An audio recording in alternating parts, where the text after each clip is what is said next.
I had heard that there had been a barge that was stranded on dry land. And you have to get an idea that these barges are enormous. They dwarf a house, okay?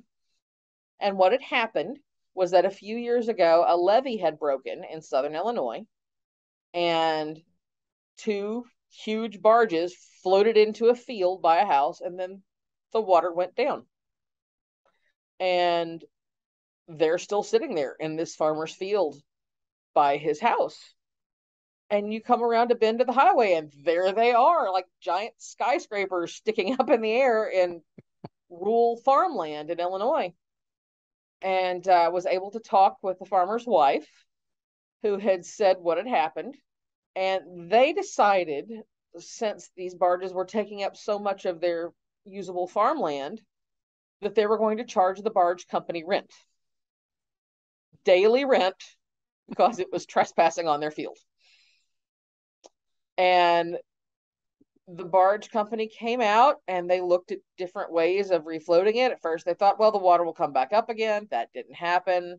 They looked at using some sort of airbag to roll it back across the highway to where the river is supposed to be and get it out that way.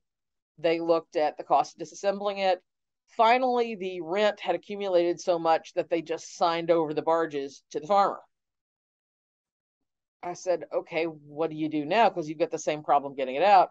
And they said, well, it's not really that much of a hazard. We're just going to wait until the water comes back up, and then it'll float them. And we've got a tractor and we can pull them out into the river again. We'll see if we can sell them back to the barge company. These farmers might just be geniuses. And he said, if that doesn't happen, no biggie. He's got welding equipment too. He'll just take off a piece at a time and take it to the scrapyard, That's gonna, gosh, how long is that gonna take? probably for the rest of that farmer's life. My goodness. Good Lord. I think I had heard about that.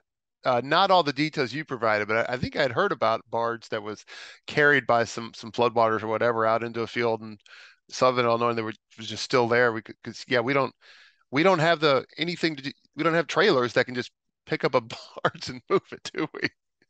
No, no, these are enormous.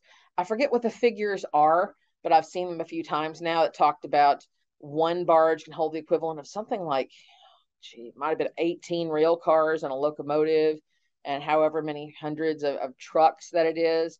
That barges and the towing industry really keep all this congestion off of our highway and move freight in both a safer and more economical way. We don't think about them though because we don't see them every day as we're driving down the highway. They're on America's rivers, and that's one of the things that makes our economy work in the United States that we never think about.